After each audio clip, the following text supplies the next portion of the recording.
Hello and welcome, everyone. My name is Ellen Harris, and I am the Executive Director of the Institute for Food and Development Policy, better known as Food First. In another part of my life, I am a certified yoga teacher, and for my classes, I always start with a meditative reading. On May 1st, Vu Le wrote on nonprofitaf.com about the need for more conversations about power and philanthropy to take place. He said this would be great because the more we reduce the power imbalance, the more effective nonprofits and funders can be as partners, and the more we'll be able to cut through the BS and successfully tackle cool stuff like participatory grant making and systems change work. In other words, both sides come with knowledge and knowing, and the more folks come together in true partnership, the more each clearly will align their respective priorities to end injustices. Rather than frame our panel today as one with traditional funders, we wanted to hear about a mix of ways to sponsor and fund food justice sovereignty work. To start us off today, get comfortable in your seat and take a few deep, soothing breaths as I read a portion of Gail Patricia Meyer's poem titled Rice, which is featured in Bryant Terry's book, Black Food.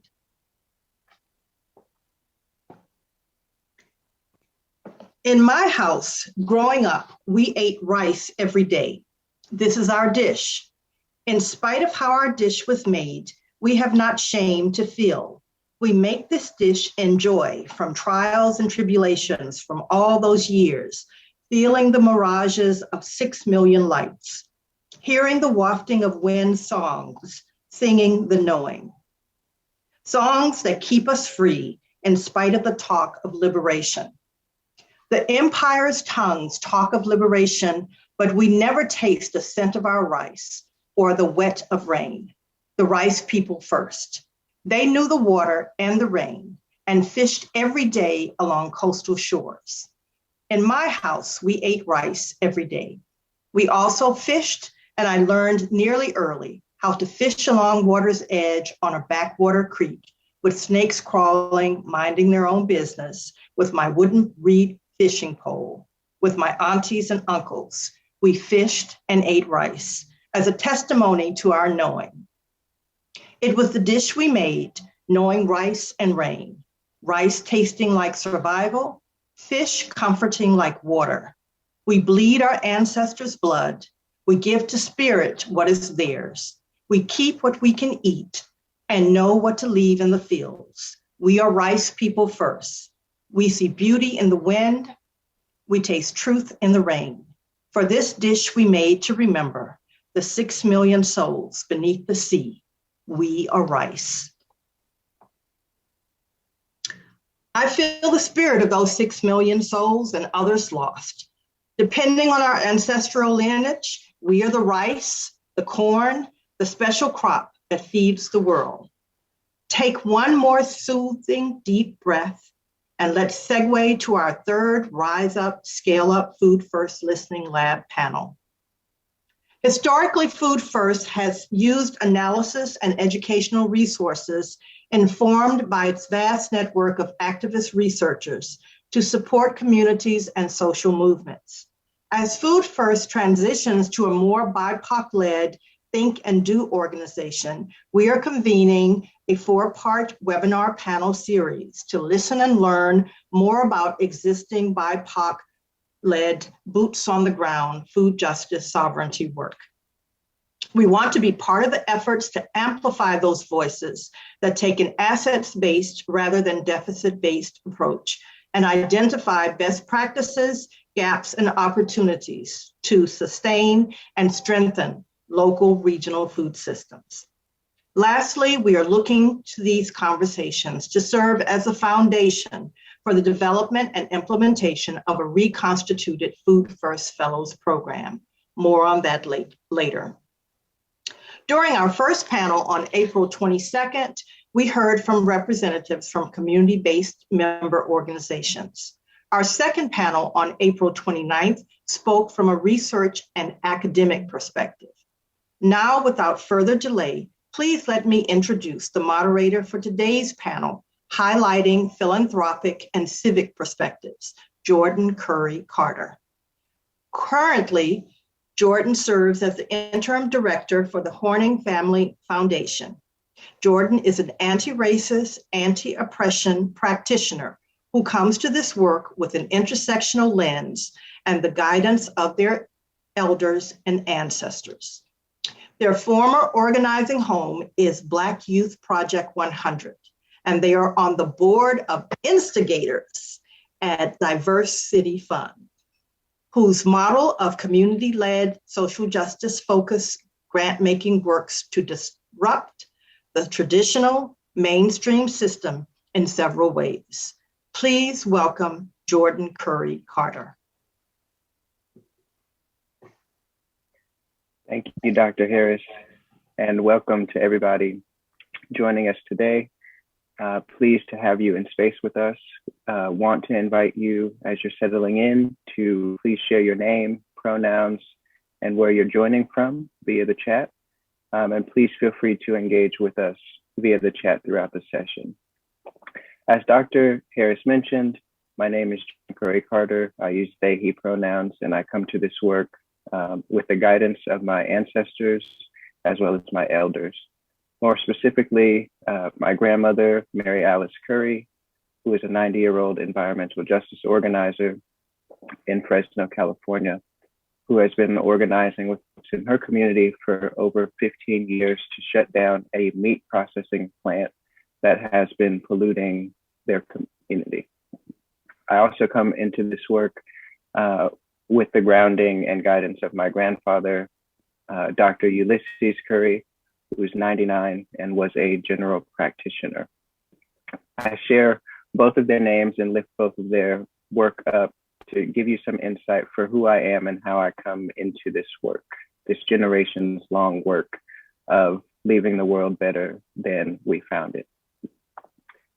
As Dr. Harris mentioned, I'm the interim director at the Horning Family Foundation, which is a DC-based foundation in which we're working to envision a just and equitable city where all children and families thrive.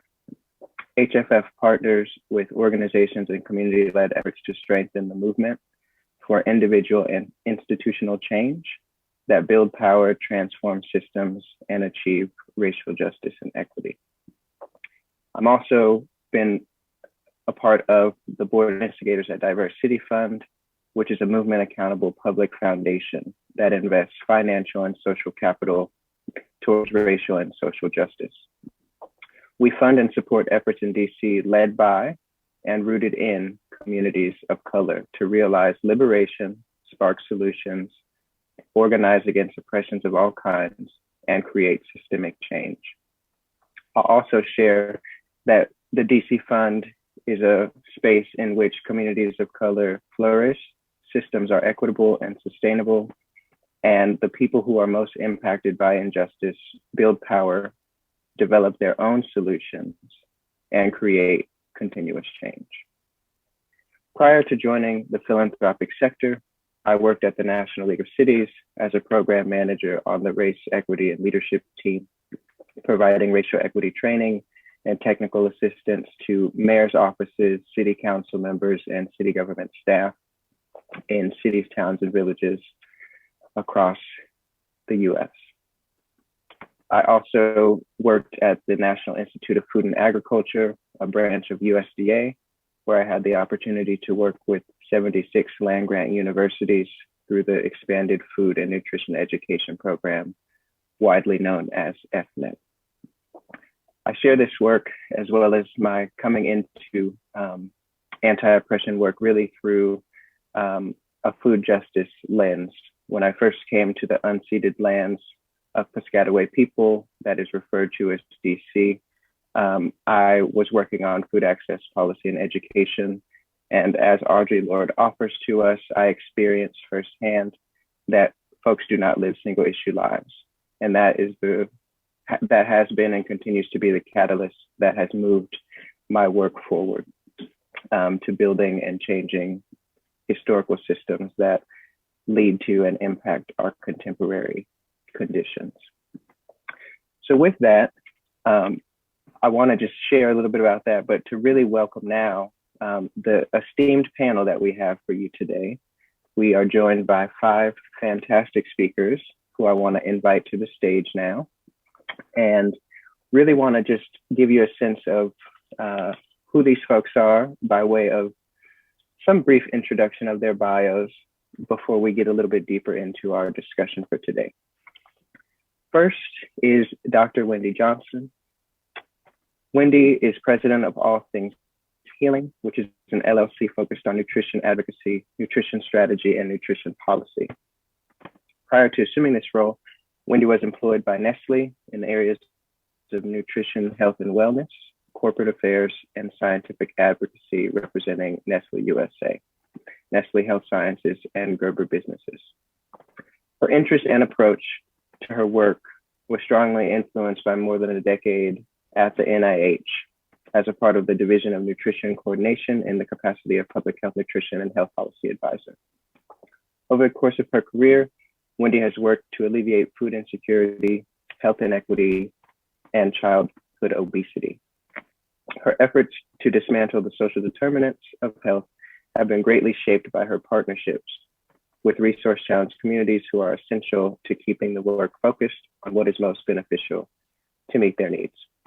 She's an active member of the American Public Health Association, where she's past chair of the section, and is an active member of the American Dietetic Association and the American Society for Nutrition. Welcome, Wendy. We are also joined by Angela Cordero, who comes to us as co-director of the Agroecology Fund. Angela is an agronomist from Florianópolis, Brazil. She has a master's in science in use and conservation of plant genetic resources from the University of Birmingham. She started her professional career in the non-governmental sector, providing technical support to agroecology projects with a focus on community management of agrobiodiversity. Angela has more than 2 decades of experience as a consultant and has worked with NGOs, the Brazilian government, and UN agencies. In the last 15 years, Angela has worked extensively on program and project monitoring and evaluation in Brazil and internationally. Part of the Agroecology Fund's advisory board from 2015 to 2019. She joined the team as program director in October of 2019 before becoming its second co-director. Welcome, Angela. We are also joined by Dr. Maya Moroto. Dr. Maya is a vice president of federal, state, and municipal partnerships at the Partnership for a Healthier America. Maya serves on the PHA leadership team and is working to cultivate partnerships with federal, state, and local governments to expand PHA's current and future programs in pursuit of food equity. Prior to joining PHA, she held positions at the FDA, Center for Food Safety and Applied Nutrition, and at the USDA as a part of the Food and Nutrition Service Department, where she managed award-winning nationwide nutrition education and outreach initiatives. She's a registered dietitian, nutritionist, and has a doctorate of education in educational leadership from Morgan State University, a master's of public health nutrition from the University of North Carolina at Chapel Hill, go Heels, and a Bachelor of Science in Nutrition and Food Science from Auburn University. Welcome, Maya. We are also joined by Hailey Johnston, co-founder and Chief Development Officer at The Common Market. Hailey is a Philadelphia native whose passion to identify and implement entrepreneurial methods and progressive policy to build capacity in diverse communities. His creative approach to program development, community building, and resource attraction has led to both the rapid growth of his nonprofit organization and the improvement of regional communities. Hailey is one of the founders at the Common Market and currently serves as co-director, supporting the organization through an incredible growth period. Before joining Common Market staff, he served as the Pennsylvania State Director of the Center for Progressive Leadership, where he built the capacity of individuals and organizations within underrepresented communities. Hailey is a graduate of University of Pennsylvania's Wharton School of Business and is proud to serve as a 2012 Food and Community Fellow with the Institute of Agriculture and Trade Policy. And we are also, welcome Hailey, and we are also joined by Aaron Dale McClellan. Aaron is Executive Director of the Partnership and Partnerships Action Fund. The Partnership Fund is a C3 and C4 pooled fund committed to building independent political power in states. She joined the fund after 12 years leading Blueprint NC. Aaron took Blueprint from an organization of 4 staff and a budget of $900,000 to an organization with over 20 staff and a budget over $4 million. Erin is also the president of Fertile Ground Food Cooperative. Her deepest passion is to build a cooperative economy where her people can own their own labor and live in their purpose. Fertile Ground is an effort to build a multi-stakeholder, workers, consumers, producers, grocery store, and cultural center in Southeast Raleigh. Erin is most proud of her accomplishments as a mother of 2 Prince Kings. She has a degree in sociology from the College of William and Mary. Welcome, welcome, welcome to this panel. Really excited to have you all with us and for you each to have an opportunity to share. So before we move into having you all share a little bit more about your work, I just want to tee up the purpose as well as the guiding questions for each of your sections. So again, really wanting folks in the audience to listen and to have the opportunity to learn from Black, Indigenous, and people of color-led food justice as well as food sovereignty movement work, and to identify best practices and/or gaps. So as you each take the stage and have the opportunity to speak, would love for you to share with us briefly about your work. Based on your experience, how do communities regard their own food histories, their environment, and food ways, and how does this fuel or constrain the movement? Would also like to know, how do you see your work scaling up and/or sustaining local food systems? And lastly, in your words, where do you see gaps in the work to scale up and/or sustain local food systems? And with that, I'd like to turn it over to Aaron. Turn it over to Wendy to get us started. Good afternoon, everyone. Peace and blessings to you. And thank you, Jordan, for that gracious introduction. As was stated, my name is Wendy Johnson, and I've been looking at these issues around food sovereignty in a professional capacity since about 1983. But when I really think back, my lived experience started when I was born in 1957.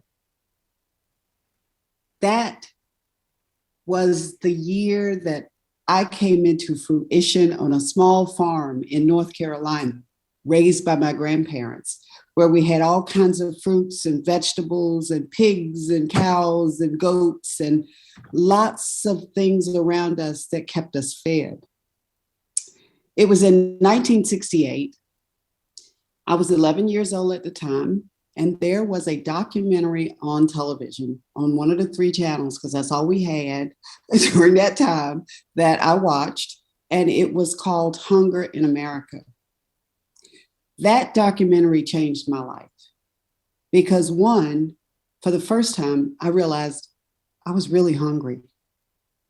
There was hunger in my family. We were buffered by having a farm and having animals.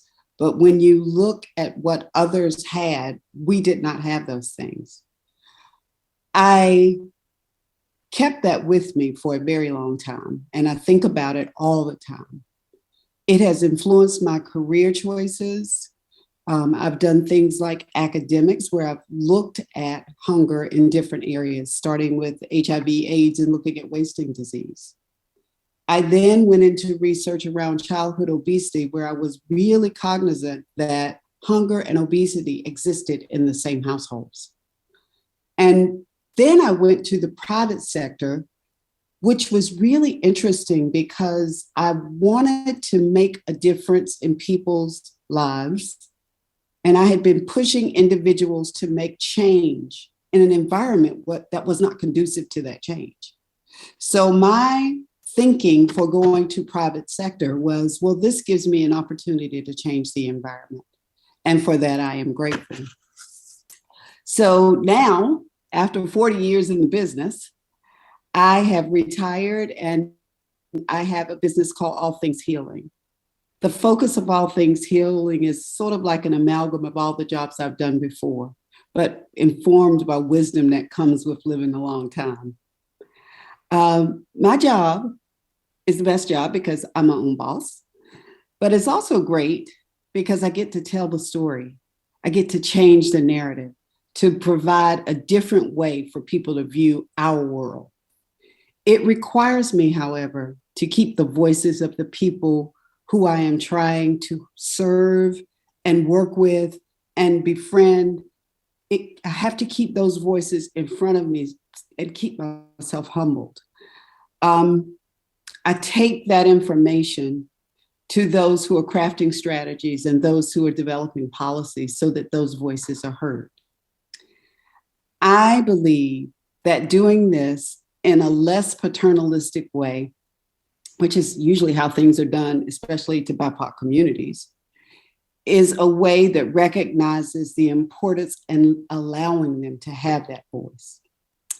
So, you ask about food histories, and I will just take my own African-American heritage as a starting point for this. And our food history has always been good, right? Good to us because we made the best of what we had, regardless of what it was. But when you look at it from a scientific perspective, from a nutrition perspective, it's not always been that great for us. Where then do I now, as people say things have improved, where do I meet people, real people, to have food discussions where I'm not probing people and researching and that kind of thing, just having general conversations? What I found is every new area, and I just recently moved back to North Carolina, has a food pantry, unfortunately. And this is what keeps my spark going for doing anti-hunger work. I learned so much from their voices and from how they see things. It's like doing a personal ethnographic study, really, just immersing myself into their community. These wonderful people who it fills me up because you can't imagine the gratitude that I have for them allowing me to be with them. It gives me an opportunity to see them up close and to know them personally. As I mentioned, I recently moved back to North Carolina and I'm in a rural area. I live in a food desert, you guys, a real live food desert. My nearest food store is Dollar General. And you know what? I'm grateful for Dollar General. There are 16,000 families in my county. Half of those counties last year accessed the food bank. Think about that.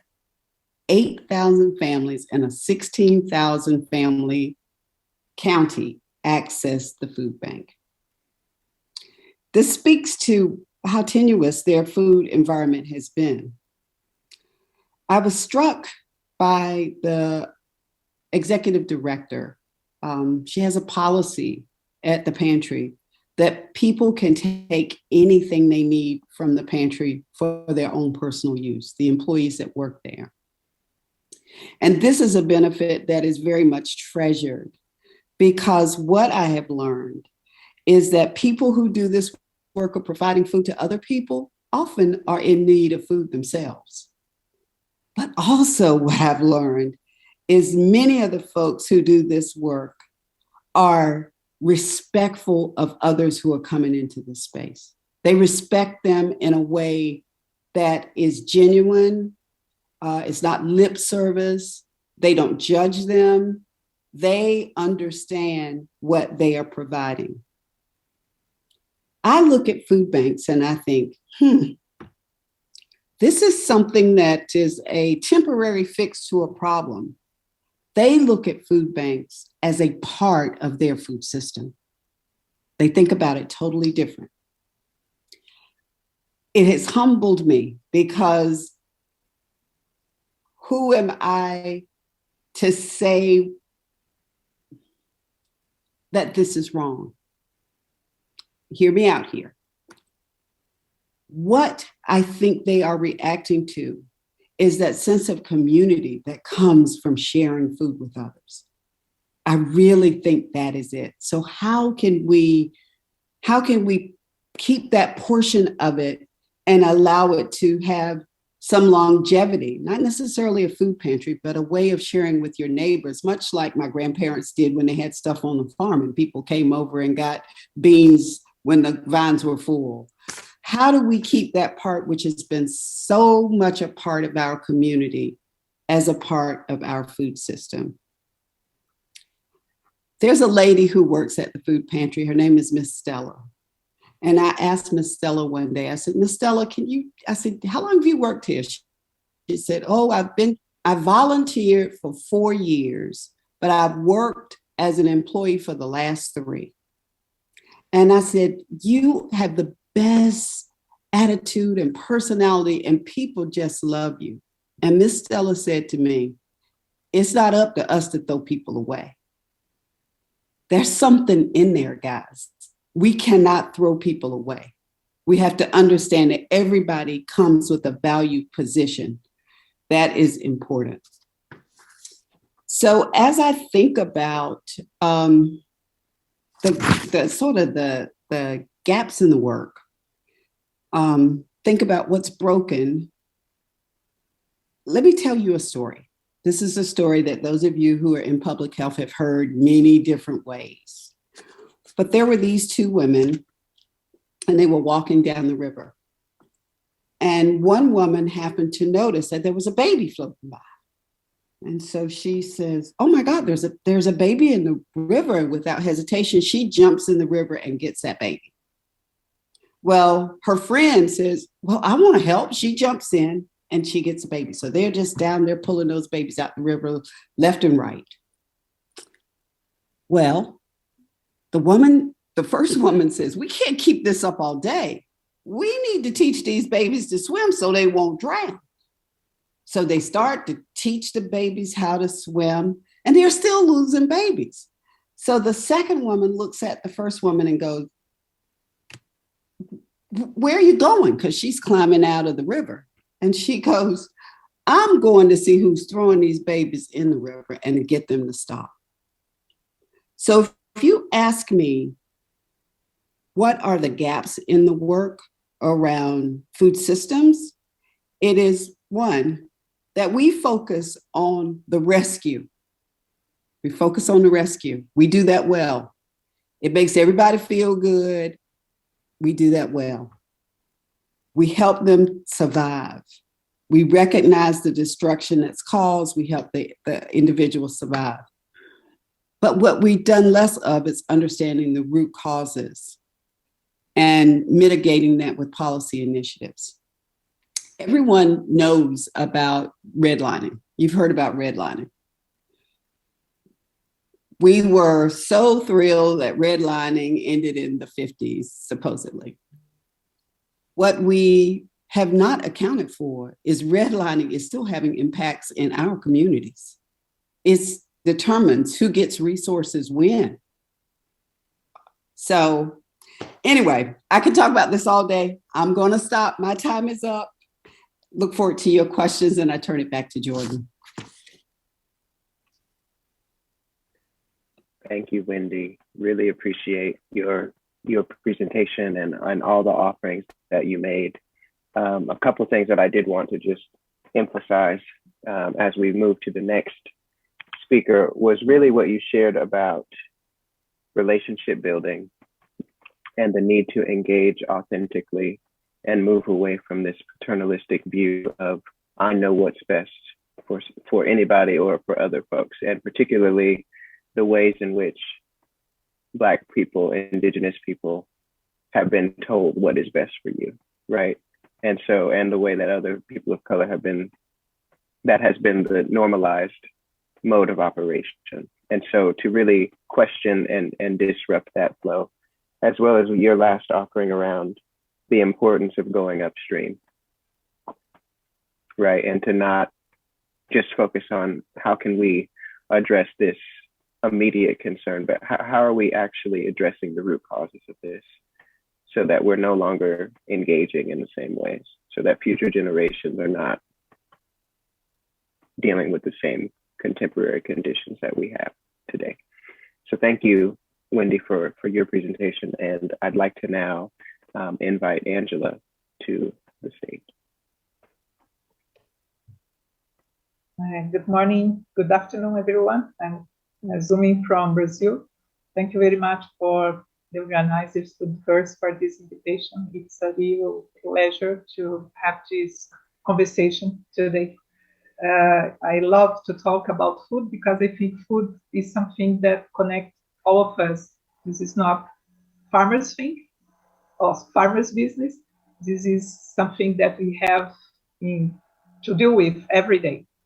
Despite that we do not eat the good food, we cannot afford for it, and we are obliged to eat junk food. Or if you are more have more privilege, then we can get better food. But any food that you take have some ingredients there that link us to someone that is producing in some part of this planet. And it's also a way that we connect to nature, because any food involves water, involves resources. And so I think food is something very special, and I learned that from the very early days of my life. When I was a child, I came from a worker's family. We did not have that much privilege, but my mother had a kind of ritual. Every time that we start to eat, one of us in the family, my brothers, we had to pray and had to thank you everyone that was involved in that food that we were eating. And we had a joke among ourselves because everyone was hungry. Please do a very short prayer this time. And we play among my brothers, that we start to thank everyone. And the prayer got long. And so next time the other will do the same. And we thank the mother for preparing, the farmers, the truck drivers that brought the food, and the person that was selling, the person that was packing.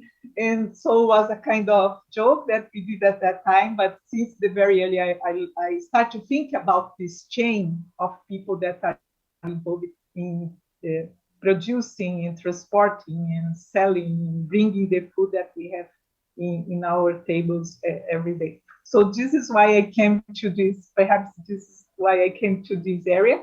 And so I have been working with,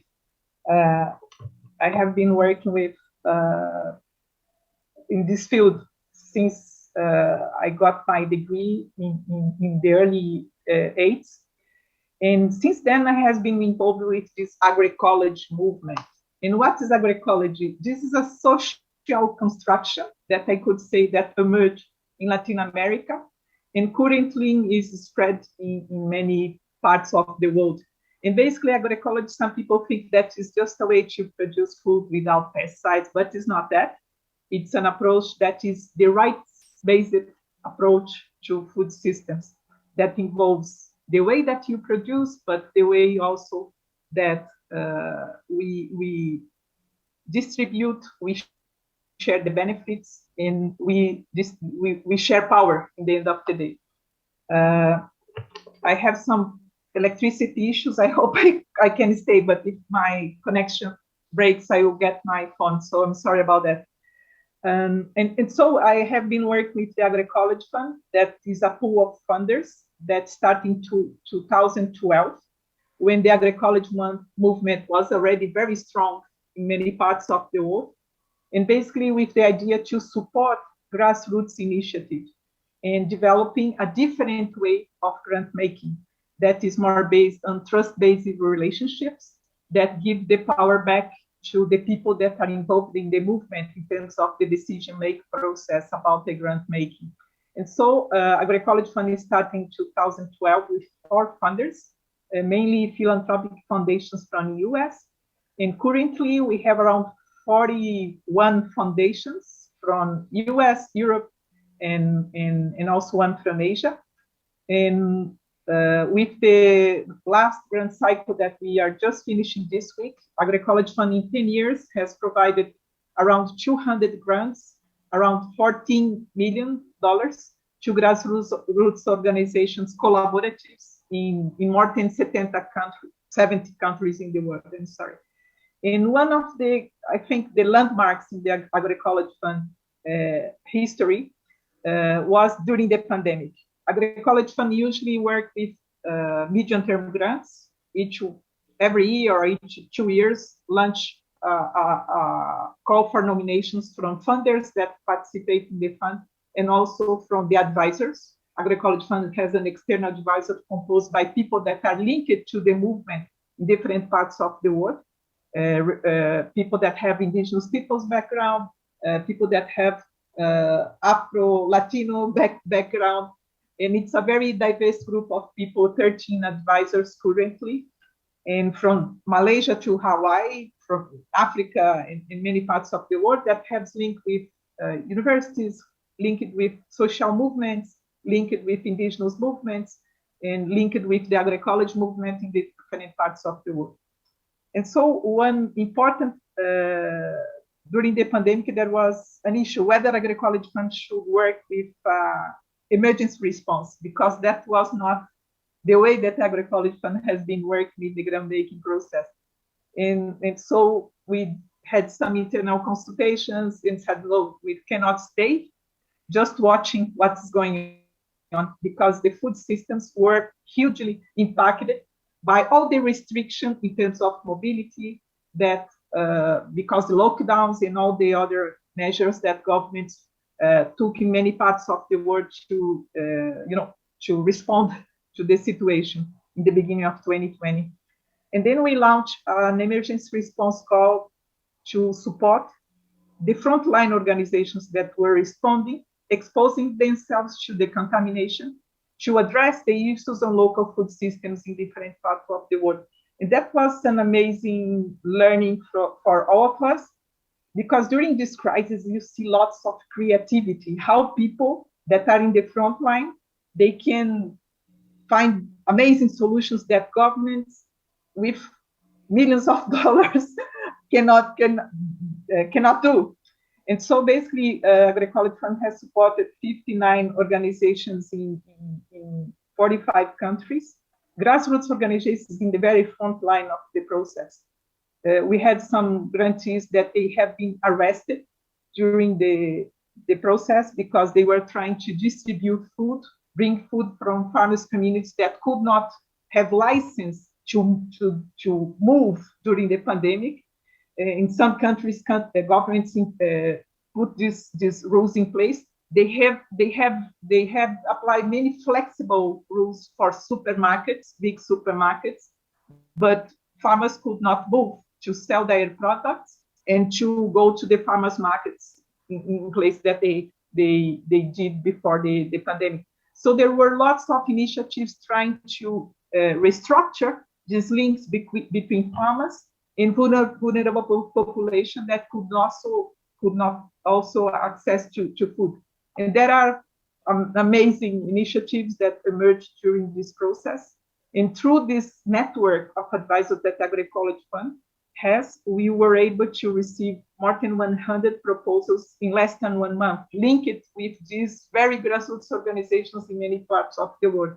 So we learned that this system that Agroecology Fund has in place, instead of the decision being in the hands of the funders, but be in the hands of people that are involved and connected in their territories, has been working quite well. It's also a way to get back the power from the funders to people that are rooted in the movements and the networks that are building this transition or this revolution to more resilient food systems.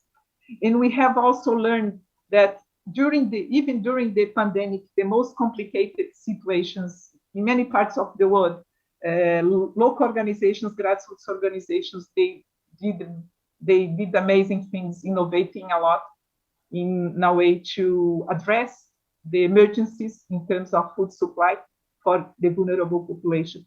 And so we have cases that some farmers' movements in some parts of the world, they have organized to get the foods from the farmers and distribute to landless people that during the lockdown, they did not have anybody to ask for food.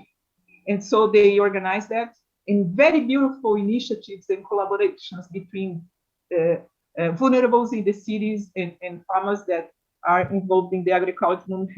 Agroecology movement has been built during the pandemic. And after that, Agroecology Fund provided some follow-up,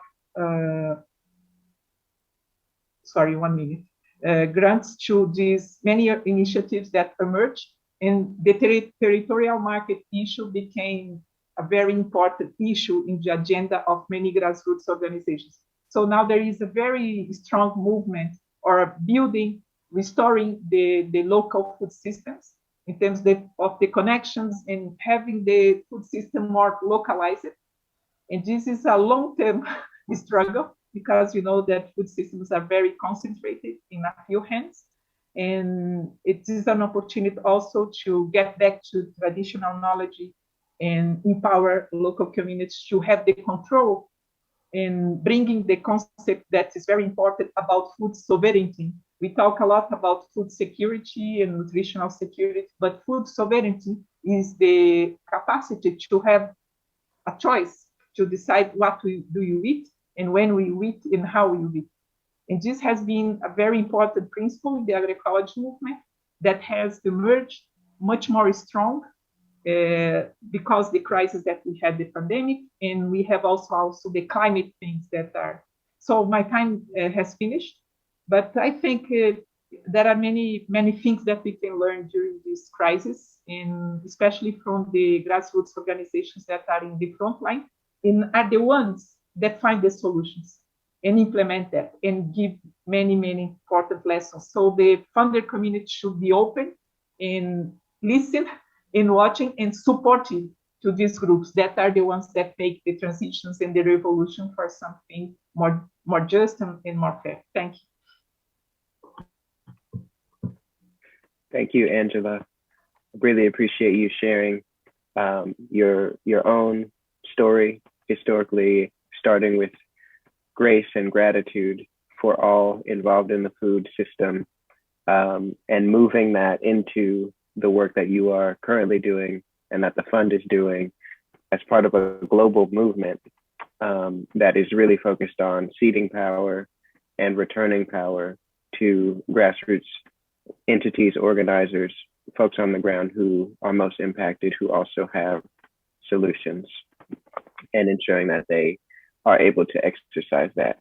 And so I really appreciate that, and you sharing about the emergency response funding, as well as restoring the local food system, and what you closed with in terms of food sovereignty and the distinction between food sovereignty and other food terminology of even access, but to truly own and control food, which we know is essential for our livelihood and that of the ecosystem.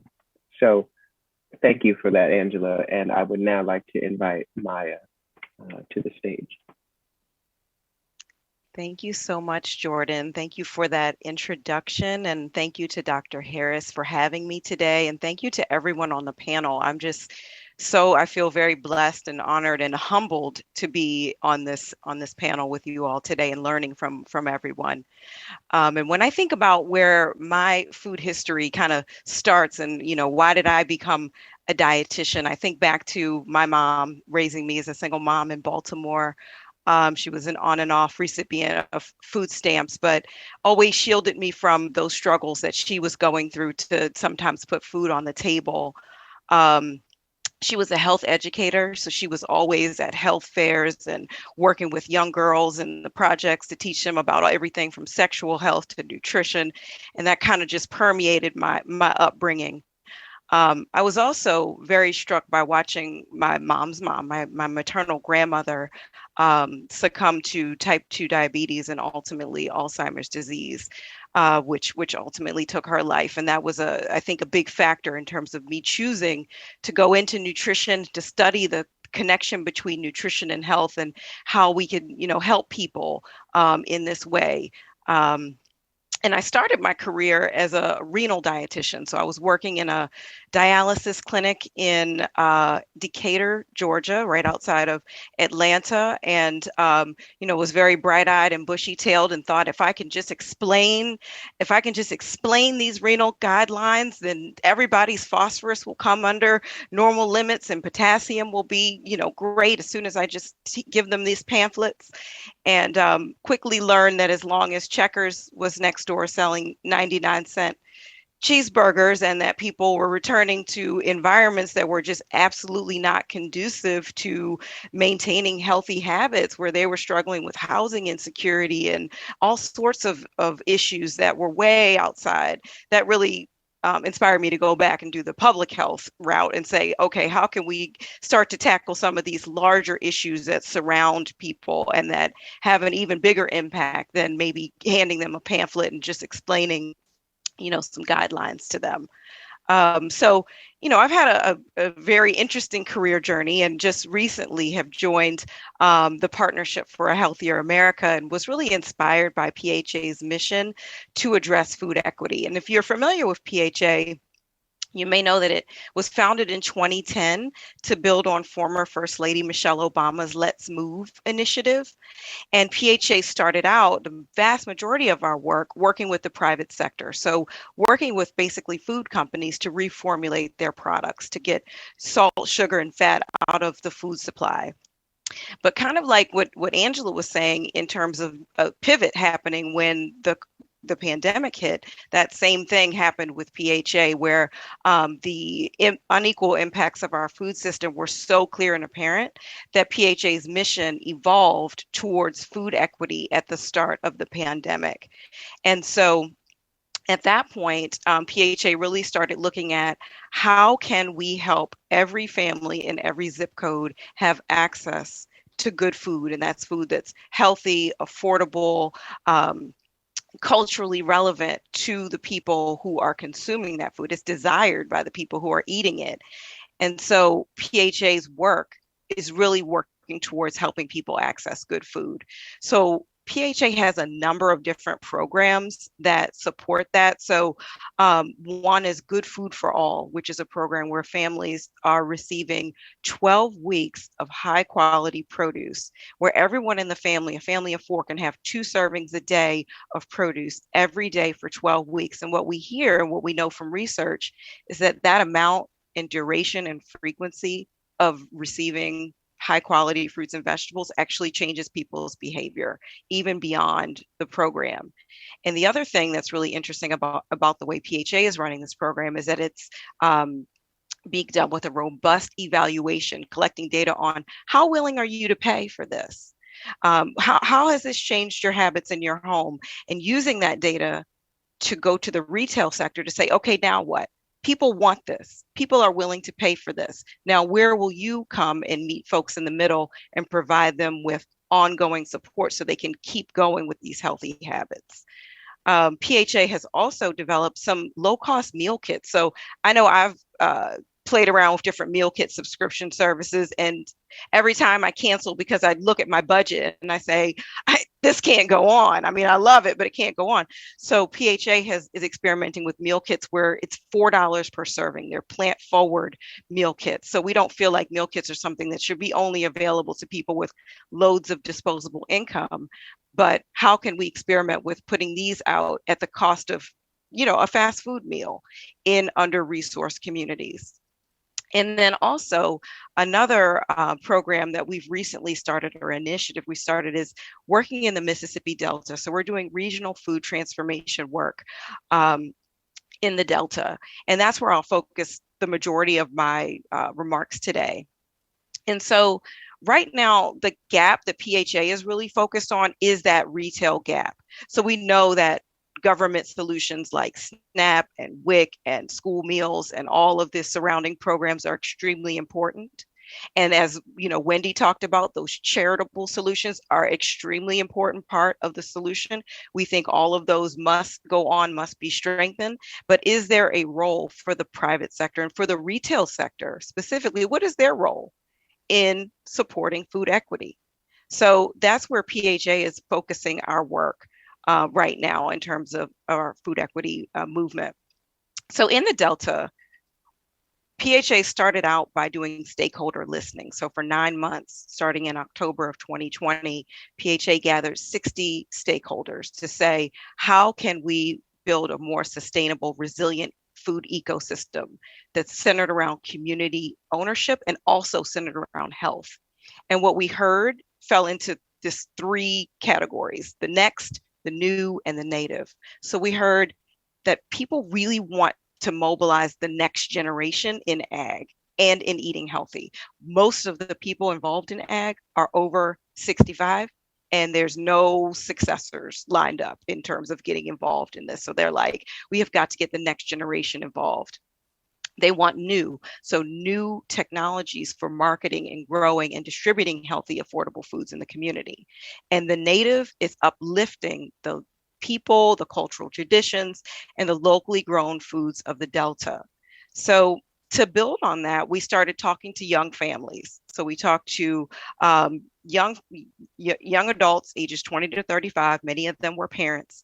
Just last month in April, we did a series of focus groups, and we said, let's find out more about what their experience is. And what they told us is that where there is local food, like at farmers markets, they feel unwelcome. This community we're working in is, I think, 77% Black.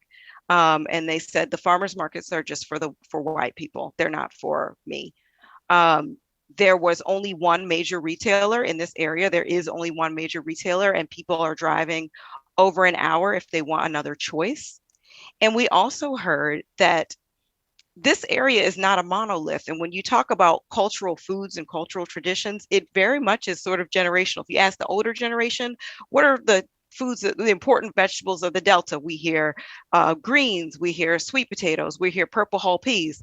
When we ask young people, what vegetables do you want? They said zucchini and asparagus and squash and lettuce and broccoli and tomatoes. So I think it's important not to treat communities as a monolith and to say, these are the cultural foods. Like, who are you serving? And what do they actually want? So we're looking to build solutions that kind of bridge the gap and maybe can contain some of those traditional foods, but also some foods that young families said are quick and easy and that work very well for their weeknight dinners. So right now, we're focused very much on Coahoma County. And so over the next 3 years, we'll be building this whole initiative out focused on increasing demand. So PHA has done lots of work in marketing. So we'll be running a marketing campaign to get young people more interested in eating more vegetables, including those that are native to the area, as well as increasing supply. So we're working with small format retailers. We're working with area food banks and food pantries to get more of the locally grown foods available. We'll be piloting things like those low-cost meal kits that will contain some of those locally grown foods that are purchased from Black smallholder farmers to help strengthen that local food system and make it easier. So we're really hoping to develop proof of concept in Coahoma County and to scale up this work across the Delta. And so we're really, the priority is to integrate locally grown good food into new access points. And, to Wendy's point about the food desert, I know for me personally, I experienced the closure of a major food retailer that created sort of a gap in our food system in my neighborhood for a few years. And let me tell you, when that new retailer opened, it took a while. I have selfies out front. I have never been so happy. I took pictures in the produce aisle. To get a retailer and to have access to good food is something you kind of don't know how much you take it for granted until it's gone. And going through that experience really gives me, a new appreciation for what that means. And just last month, a colleague and I, we went to the Delta. We can't just talk about the Delta and not go there. So we went and we saw this issue firsthand. We had to search and search to find a place to buy something healthy and fresh in that area. So I'm getting the hand movements that my time is up. Thank you all so much for your time today, and I welcome any questions and look forward to learning from the rest of our speakers. Thank you, Maya. Really appreciate you sharing all the work, and especially highlighting the work that's ongoing in the Mississippi Delta, and the question that you raised that's ongoing around what is the role of the private sector as well as retailers in, addressing, as our other speakers have mentioned as well, seeding power, food sovereignty, and ensuring that folks who are most impacted have the opportunity to not just be engaged, but to really drive and lead the solution. So thank you for your comments, and I will pass it to Hailey. Hi, everybody. I'm Hailey Johnston, co-founder and co-director of the Common Market. Honestly, I would rather just cede my time and let some of my co-panelists continue on speaking. It's been so inspiring to listen to the stories of everyone and their deep connection and commitment to community and food systems. It's humbling to be here amongst you, to be honest, and special thanks to you, Jordan, and Dr. Harris. Profound appreciation for this group. And I actually feel like we do need to have a post webinar convening just so we can learn more about each other's work, because I see so many intersections. But I do want to share a little bit about what we've been up to here at the Common Market, and just fundamentally share what our model is. We are a nonprofit social enterprise, an aggregator and distributor of locally sourced and sustainably grown foods, with a mission to connect communities with good food from sustainable family farms. And so we see ourselves as playing the role of the bridge, providing both physical infrastructure and social infrastructure, connecting urban and rural communities. And our work came about really through inspiration from our neighbors. My wife and I live in and have lived for 20 years in Strawberry Mansion neighborhood of Philadelphia, which is a community made up. I think when we moved there, it had the largest percentage of African Americans of any elementary school catchment in the city of Philadelphia. So it is one of the blackest neighborhoods in Philly, and proud to call that our home for so long.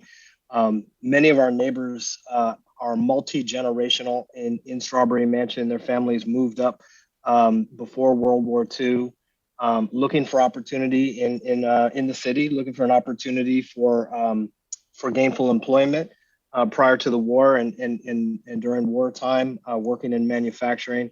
And it was once a relatively affluent African-American community or middle class, upper middle class African-American community that has really suffered because of, a flight of industry. Certainly, as Ms. Johnson, alluded to, relating to redlining, the impacts of redlining on African-American communities where wealth accumulation had begun to develop, and flight of industry and flight of commerce. And so what we found when we moved to the community 20 years ago was a neighborhood really struggling, honestly, in part because of the flight of wealth and capital and investment, but also because of the crack wars and what the impact of drug addiction and and poverty, honestly, has meant for us and our neighbors. And that also, as you can imagine, translates to food systems. And so when we moved in, new to the community, but of the community in many ways, we were looking for ways to engage our neighbors, to make it a place where people wanted to stay, where people wanted to remain, where people would choose to raise their children, and focused on food. There was tremendous blight in our neighborhood, from abandoned houses, vacant lots, knocked down factories, and we just started working with youth in our community to grow food. First, actually, just to plant flowers and to take ownership of space, and then to grow food and begin to work together to revive culture around food. A question that we've been asked to consider is the people's connection to culture and food in the places where we are, and in our community, honestly, it's been mixed. You have both. You have the elders who I think still remember growing food themselves, many of whom came from agricultural communities in the South. And over generations, because of a lack of access, I think there has been a shift away from our heritage and our culture of food. And so we worked very closely with our neighbors to work to rebuild that. And ultimately, though, coming to realize after seeing how a lack of access to healthful food was impacting the ability of families to thrive, we realized that while the work we were doing was critical alongside our neighbors, that there are much larger systems that were impacting our ability to access good food, and other driving forces that were making the decision on our behalf around what kind of food came into our community and communities like ours. And so it was at that point we recognized that if we were truly going to have any degree of food sovereignty in neighborhoods like Strawberry Mansion, we had to collectively take control of aggregation and distribution infrastructure. Ultimately, the trucks and the coolers and the mechanisms by which food actually gets from places where it's grown to places where you can access it and cook and consume. And so that is functionally the role we play in food systems today, beginning in Philadelphia, and also recognizing that the challenges of our neighborhood and the Philadelphia Metro are not unique to us, and that they're the same whether you look to Baltimore or Washington, D.C., or several other places. And so we began to extend our work in partnership with local partners and community in different places. Baltimore actually was the first city where we extended our model, and then began to replicate in other places, and saw an opportunity in the Southeast in particular, centered in Atlanta, to begin to use our tool as a mechanism to prevent Black land loss. And we, as a social enterprise, see how we can sort of use the market as a tool for good, and with an intention of really imposing new values on the market, and seeding demand for values-aligned procurement. And in the Southeast, that's very much for us focused on creating opportunities for Black and brown farmers to connect to fair and transparent markets. And these are markets that have not been accessible recently, if ever, for many of these farms. We have expanded our model also to Houston, Texas, and working with Black and brown farmers and sustainable white family farms in all of these places as well, to create greater connection between urban and rural places, greater trust and admiration and understanding across urban and rural and political divides. And so we very much see food as a tool for healing. I was so happy to hear about the work of the Agroecology Fund and hear Ms. Cordiero share a little bit about her story, because it was actually policy innovation in Brazil that has probably 7 years ago inspired us to go to Brazil and travel all around the country, learning from how social movements had functionally forced the creation of progressive food policy that values local procurement differently than anything we have in the United States. And seeing how that was accomplished in Brazil, implemented, and how it was impacting impacting and creating benefit for communities throughout the value chain was truly inspirational, and has really motivated us to use the relationships that we've developed across the supply chain here in the United States as a platform to lift up the voices of our partners to advocate for food policy that functionally serves the better interests of our public health, well-being, and rural economies. And so policy that works for people and access to capital are two of, I think, the most important and needed things that we're working toward through our work in partnership with the many people in communities from upstate New York all the way to the border of Texas in the Rio Grande Valley. And so with that, I'll pass it back to you, Jordan, and thanks again.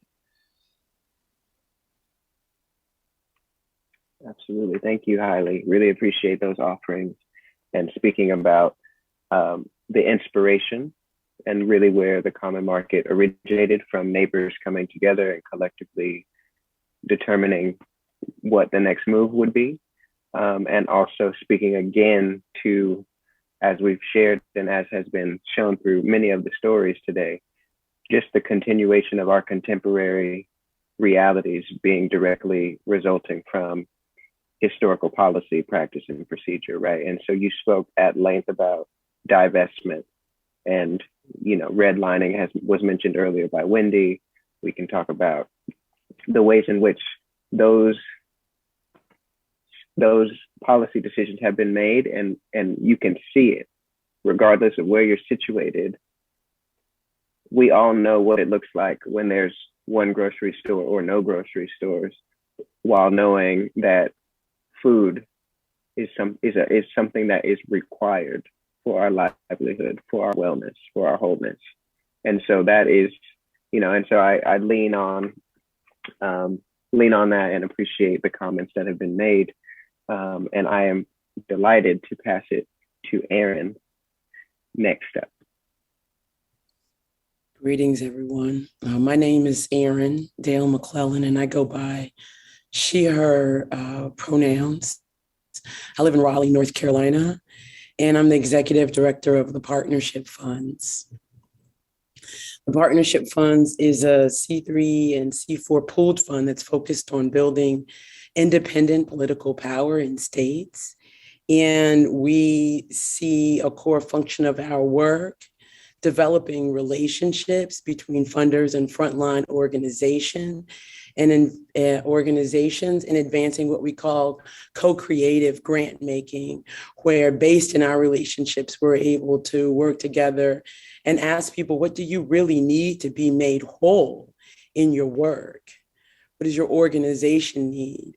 What does your infrastructure need? What does your community need? And then together build an agenda to realize that. Could you move to the next slide for me, please? I think one of the most important things that we're trying to practice is how to decolonize philanthropic practices in our work.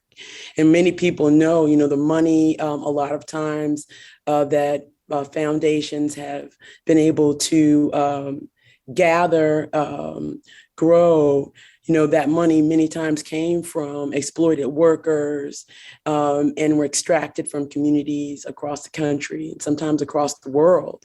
And so what we want to do is build a new practice in philanthropy rooted in relationship, where we share these resources, together, and our strategies together. And you can go to the next slide for me. We fund in 11 states, and one of the most exciting things that we've done is build a partnership, a project. It's called the Collective Courage Fund. And this fund is seeking to resource Black cooperatives across the country. These are food cooperatives and land cooperatives that are working, to build food sovereignty and really, frankly, self-determination.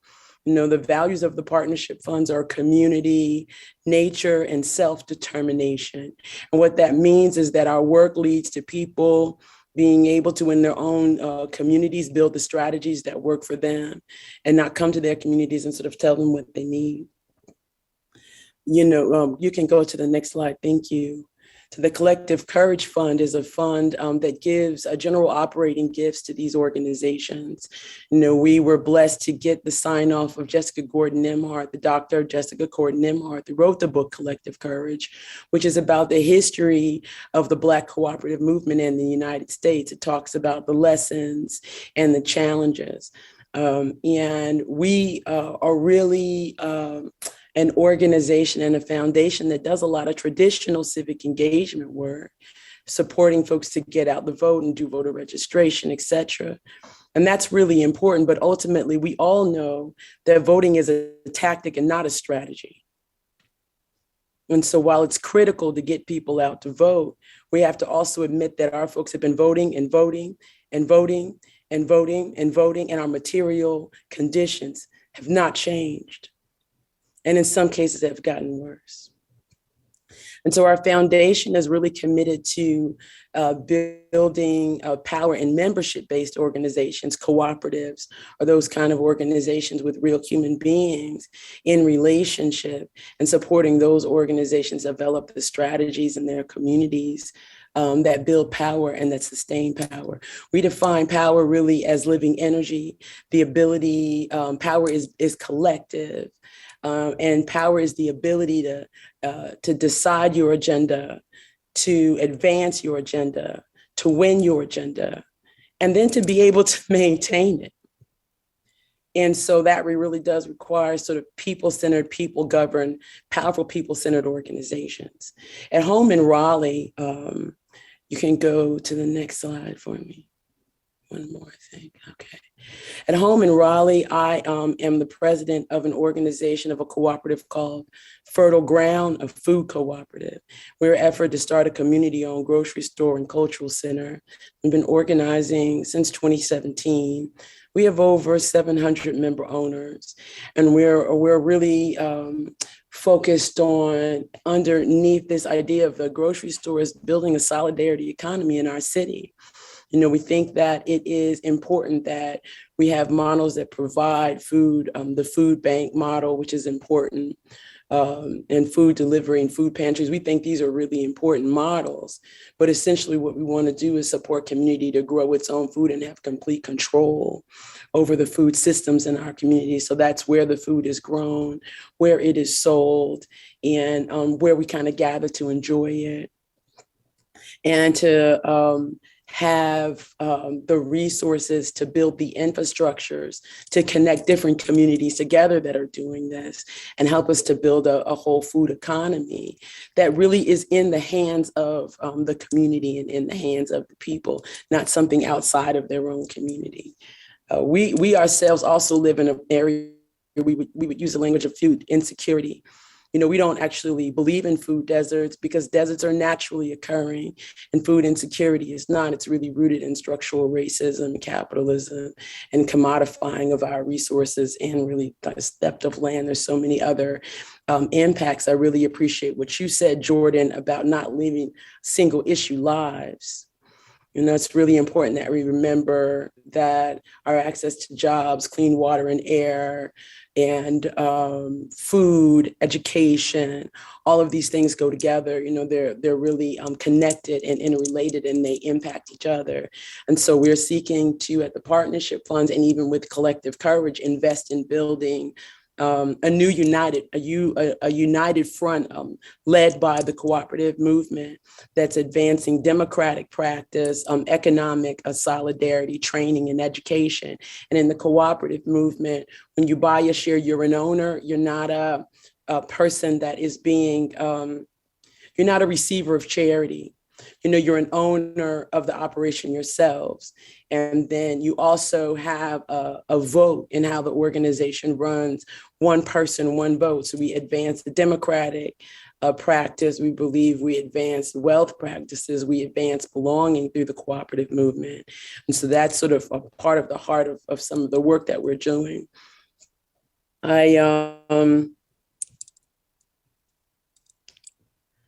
I myself just want to say thank you to all the panelists. I've learned so much from your stories. I agree with what you say, Brother Johnson, about hopefully the opportunity to learn more about how we could work together across the different areas or even, globally, right? How we can work together to build this food system and ultimately to get free. Thank you so much for your time. And I'm going to hand it back over to you, Jordan, to close us out. Thank you, Erin. Really appreciate all of those offerings and the ways in which you are moving in Raleigh. I'm feeling the energy and vibrations of the work of this and the ways in which you describe the work on behalf of the collective of the solidarity economy. So thank you for sharing the work of the fund. And I'd like to now welcome all of the esteemed, this dynamic, this panel that I am grateful to be in space with back to the stage, and want to invite folks in the audience to share questions that you may have via the chat. And I want to begin with just one question as the panel is coming onto the stage. And this question, Angela, is for you. Wanting to just know in your words, how do you create community-led grant making or capital building capacity building capacity?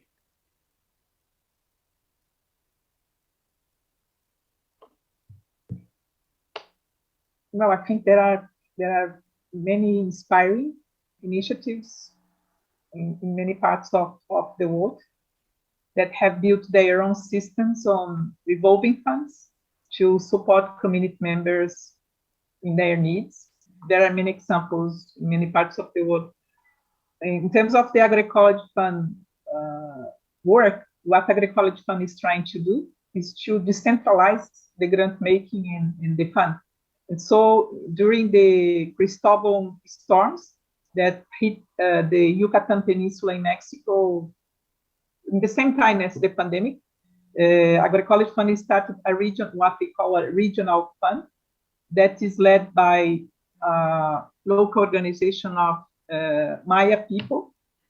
And they have managed all the process of getting the proposals, the needs from the communities that were affected by both the pandemic and also the storm, what they need. And they have been managing, leading all this process. And it has been an interesting and a learning process. We have some issues in terms of improving the governance, because I think the issue on money is concentrated. It's in the hands of the government, it's in the hands of the private sector, it's in the hands of the philanthropic sector. But how you can build governance systems that can decide about how this money should flow. And this is one thing that Agroecology Fund has been reflecting. When I say Agroecology Fund, it's all this network that involve external advisors, the grantees, the funders. And this has been an issue that we are looking for.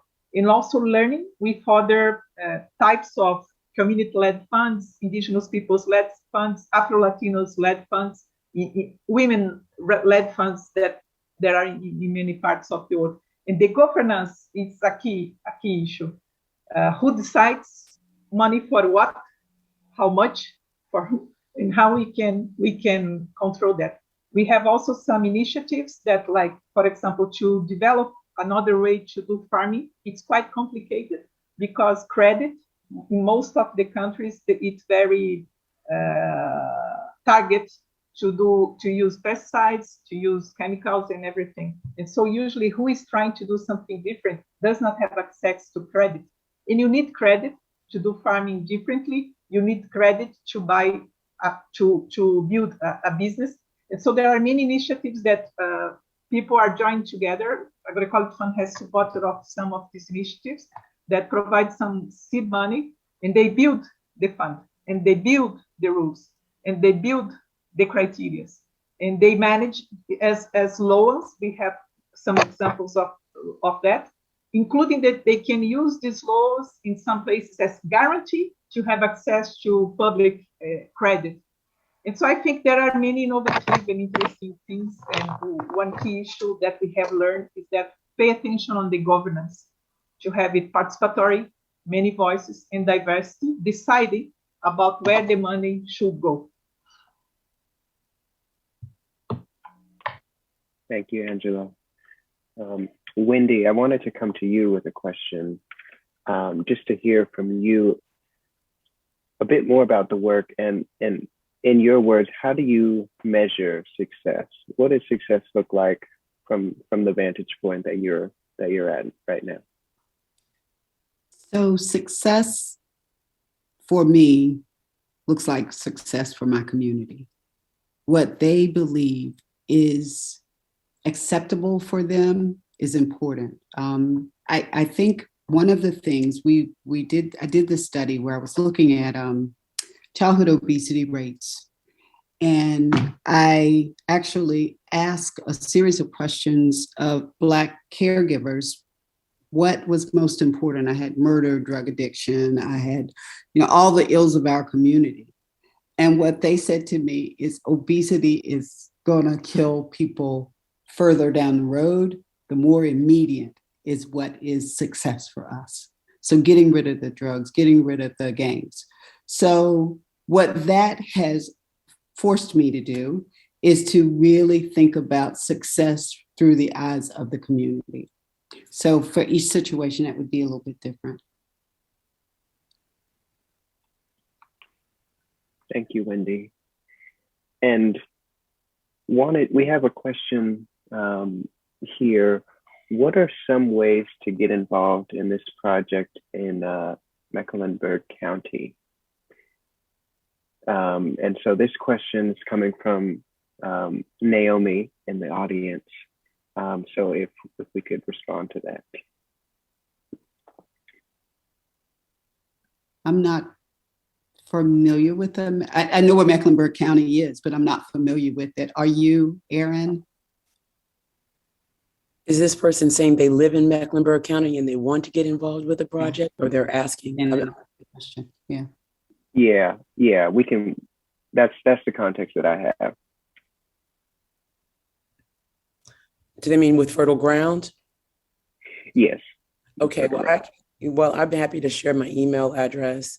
Fertile Ground has a website. It's www.fertileground.coop. So please feel free to check that website out. And if I can get my information to the person, I'd be happy to talk to them directly about how to get involved. I will say there is a huge Black farmers market that's every fourth Sunday in Raleigh. We're always looking for volunteers. That's a 3-hour drive though. So I don't know. Anyways, Skip, thanks for your interest. Thank you, Aaron. And Hailey, I had a question for you about, you mentioned the inspiration for the common market, and you spoke about the neighborhood coming together collectively. And I'm wondering, how have you all been able to sustain that energy? And what are the things on the horizon that you all are working and building towards? Yeah, so we've been in operations for better than 14 years now. So I guess you could say it has sustained, and not just sustained, but it's been growing and thriving as an organization. And I'd say a couple of ways that we've been successful at doing that, and one is creating meaningful employment opportunities for our neighbors and other folks from affected communities here, in not just in Philadelphia, but in all the places where we work. So creating meaningful jobs and creating meaningful access to food in food environments where the quality wasn't as good before. A big part of our strategy has been focused on anchor institutions, so schools, hospitals, elder care, early childhood education centers. And so these are the places where we have identified as ways that we can meet the greatest number of food insecure neighbors and partners. And so working to improve access there has been, I think, just a unique venue where we've been able to do some of that at scale. I think going forward, the things that we're building toward, we're constantly trying to demonstrate models that are scalable through policy. And so most recently in New Jersey, we're working with the Camden School District, the Bridgeton School District, and the Newark School District to model a procurement incentive policy. I'm sorry, a procurement incentive program, additional resources that allow the school food service management to acquire higher quality, locally sourced, values-aligned food and improve the quality of nutrition that they can provide their students without all of the encumbrances and all of the regulations that limit them through USDA and other programs. So the folks in the state are excited about this as a policy and the potential to scale this and create greater opportunity for others. And we're also beginning to model that in other places. But for us, it's all about trying to figure out how we lift up examples that we can bring to policy and really normalize good food and quality food, positive relationships in really in all corners of America. Thank you, Hailey. And Maya, coming to you as we approach the final countdown before I pass it to Dr. Harris, wanting to know from you and the work that you're doing in the Mississippi Delta, a similar question, if you want to answer to, how will you all define success as you're moving through that process and working with folks in community, or if you can just speak to the community-based organizations maybe that you're partnering with as well who are down there, and how are folks coming together behind this initiative? Oh, that's a great question. So like I said, right now we're actually building an asset map so you can see where are the healthy food access points in this area. And so we're measuring success. If we can increase it from 1 to 2, that's success. If there's a new place that you can actually buy and access healthy foods in the area, that is, how we're sort of defining success. But we're also really also measuring how much healthy food, locally grown healthy food, did we put out into the community through our efforts. And so we're working really closely with Alcorn State Extension, and also working with some other community groups in the area. Like I said, we have over 60 stakeholders that we are often in consultation with.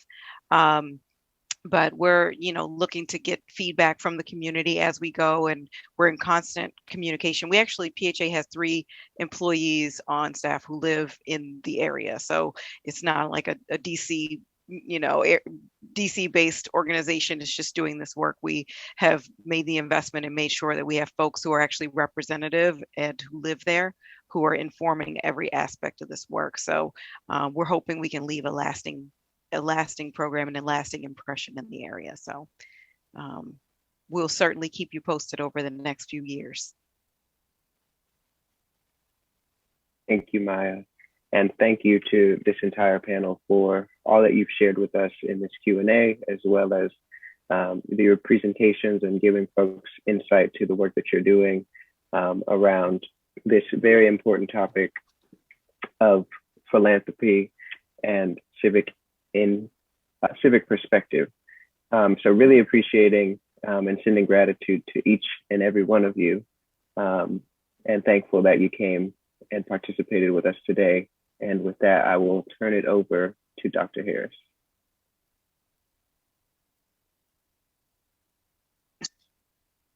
Oh, goodness. Thank you, everyone.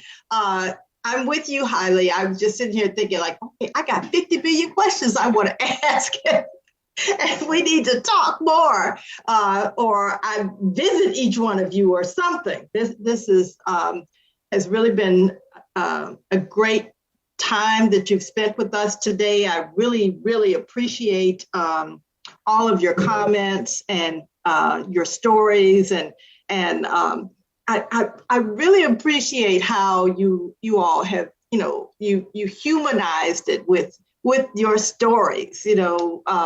That's I think about how we just celebrated Mother's Day, and I visited a herbalist farmer about a week ago, and she had on her farm what she called an ancestor's corner.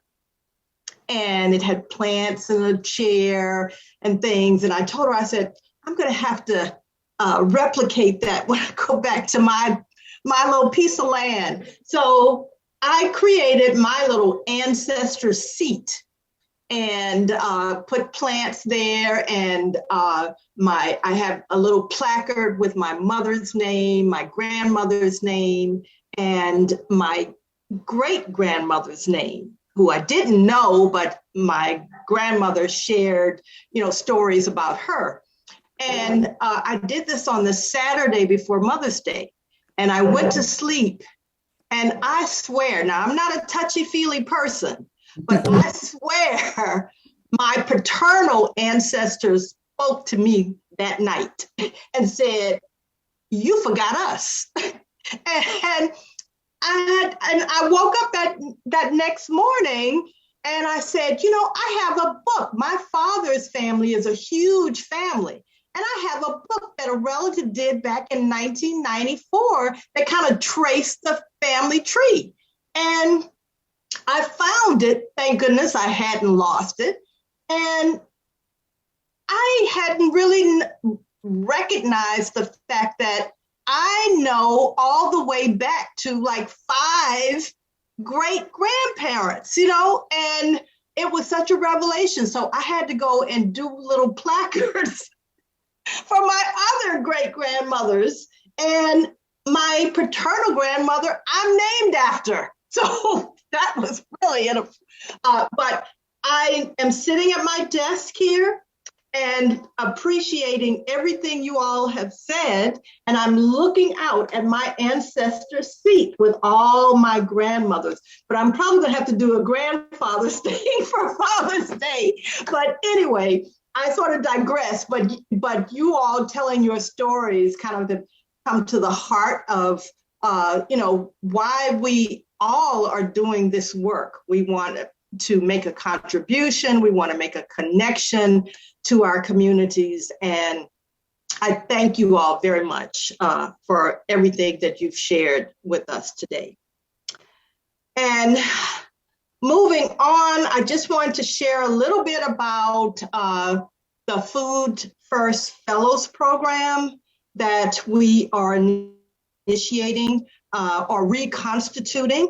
And as someone said, I think it was Maya, when the community stakeholders identified 3 things, and one was mobilizing that next generation. I consider myself to be in my sunset years, and I am very much committed to working on that next generation. And so our fellows program is focusing on early career folks. And we're looking at people who are working with or in community-based organizations. And I want to emphasize that they don't have to be an employee of a community-based organization. They could be a volunteer and have worked for up to 3 years, or they could be a degreed person with a master's or a doctorate within the last 3 years. So information on the Fellows Program can be found on the foodfirst.org website. And I encourage everyone to look it up. And if you know of anybody who might be eligible or interested, please encourage them to apply. The application period ends June 30th. We've held 2 Q&A webinars and are working now on converting the last one and posting it on social media and our website. And hopefully we'll be able to do that within the next week or so. And I just want to end with, this is our third webinar, and I am, I don't know, I'm just bursting with fulfillment. And I just want to thank you all again for your time. I want to thank everyone who has participated as an audience for the webinars. And if your schedules allow, please participate in our last one, which is scheduled for May 26th, and we'll be looking at art and culture perspectives. And with that, I want to say take care and enjoy the rest of your day.